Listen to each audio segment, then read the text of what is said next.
everybody, my name is Nate. Welcome back to my channel. Hope all of you are having a safe evening. If you hear that noise in the background, I'm sorry. I have my fan on simply because it gets pretty hot in the room. But anyways, yesterday was a pretty decent day for football. I wasn't able to watch the 1 o'clock games that much simply because I was at work. I was able to watch like half of the third quarter and the whole fourth quarter though, because I got off in time. And obviously I was able to watch the rest of the games. Um, the 4 o'clock games were decent. Um, the Panthers lost to the Niners, which wasn't surprising because the Panthers absolutely suck. And speaking of that, they actually fired Matt Rhule today, which is pretty exciting because if y'all don't know, my secondary team is Carolina, simply because I've always, rooted for them because they're my home team. Um, that's kind of like I keep up with the Tar Heels or something, or ECU or whatever because I live in Carolina.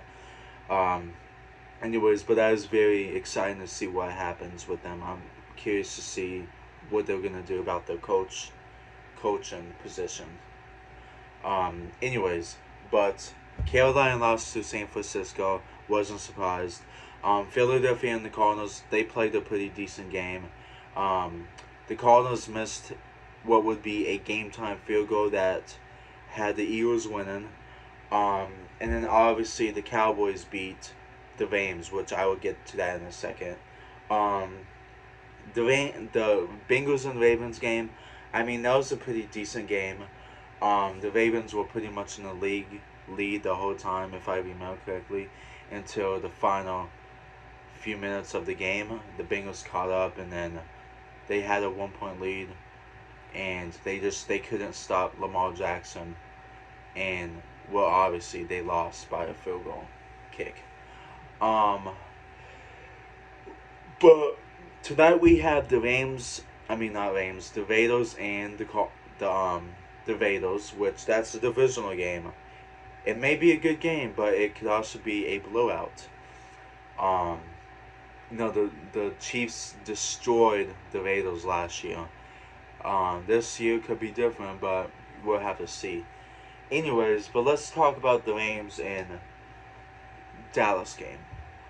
The first thing I saw was I realized that Dak Prescott is our starting quarterback no matter what. And I've always had that mindset pretty much. I knew that no matter what, Prescott is our number 1 quarterback. Simply because, I mean, Cooper Rush showed these past few games that he is a backup. He's the kind of quarterback that you would be like, okay, my starting quarterback is injured. My starting quarterback is out because of sickness or something, or death in the family, and they missed the game or something. That he can come in and then you'll be decently confident that they can win the game. That's exactly what Cooper Rush is. He doesn't have these flashy stats. He's not throwing 400 yards, 3 4 touchdowns. He's not doing any of that, but he's simply just doing enough. Um, he didn't even throw for 110 yards yesterday. Um, he hasn't had any flashy games in his career. Um, and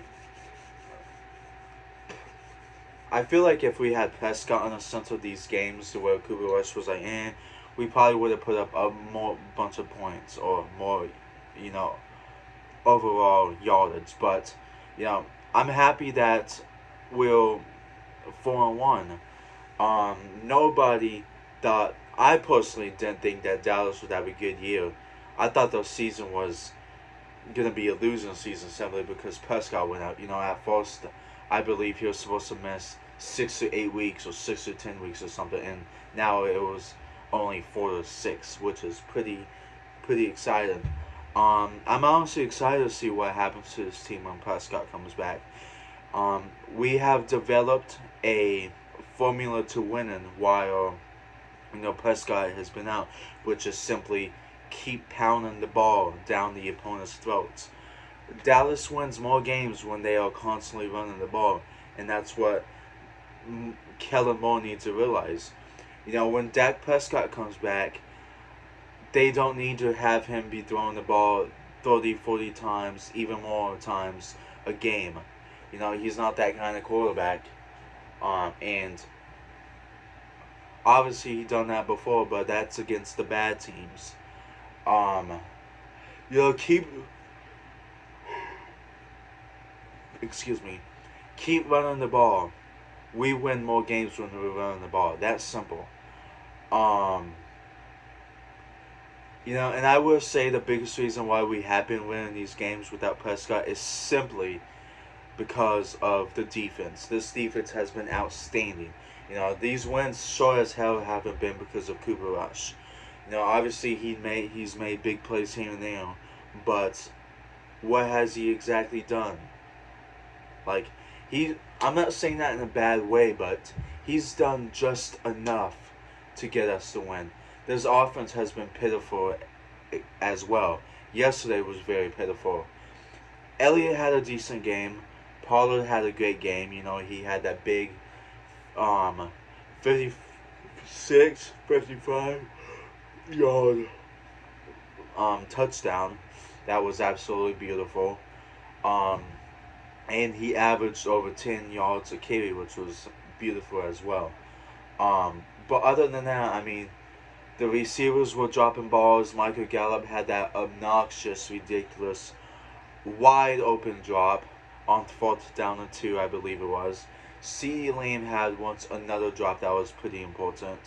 There was a time in this game where I was like, we could very much well lose this game because our offense is not doing shit and this defense may end up, gassing out. But none of that happened. Our defense kept it up. Our offense did good enough to not, let the Rams offense on the field constantly, I guess you could say. I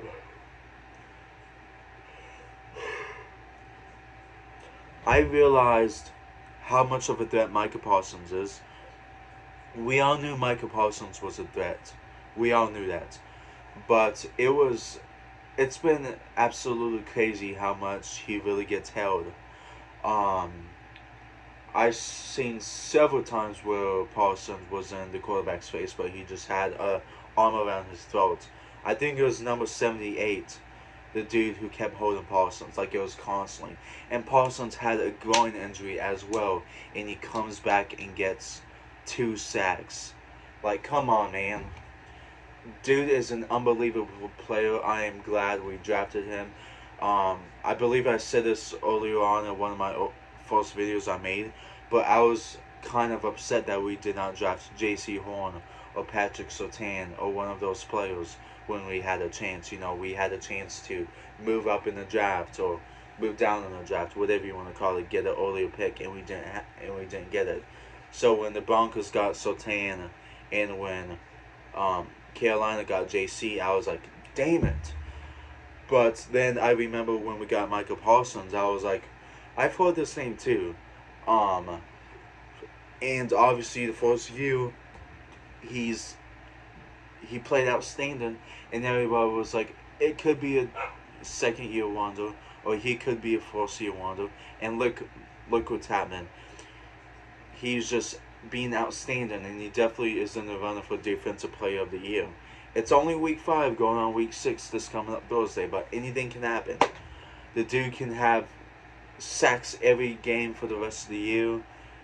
Who knows? But I was genuinely impressed with this team. Kellen Moore, please continue to keep running the ball and balanced. Even if Prescott comes back this coming up Sunday against Philadelphia, please keep running the ball. That is the reason why, we win more games than when we just go all out on passing. Keep this formulated plan up. Dan Quinn, keep doing an outstanding job. You have transformed this defense into something unbelievable. You know, um, that one coach we had back when, you know, Prescott and Ezekiel Elliott in his rookie year, that defensive coach, Rod Marinelli, he's much better than him. He's definitely much better than Mike Nolan, or whatever his name was. That wasn't Doug. He had defensive coach in 2020. He was absolutely horrible. Um, but Dane Quinn has tremendously impressed me. Now I will say, even though we haven't exactly faced an elite O line, you know, because if you think about it, the Tampa Bay's O line, they're very good, but they were pretty banged up. Bengals O line, obviously everybody knows they have a top three worst line in the league. Commanders O line is not very good, and the Rams O line, they definitely don't look like they were last year, and they don't really look all that well this year. But I don't care about that. We are consistent, we are making progress, and we are getting better each year. Paulson said himself, each game they want to develop, they want to have less points put on them, and that has happened. And went from 19 points to um 16 points to 10 points to now 10 points this game. I'm probably like all over the place, but we are doing very good. We are staying consistent, and Parsons has shown that he can do this against the good lines as well. I mean, look at last year. He did it against the Chiefs line. The Chiefs line isn't very bad.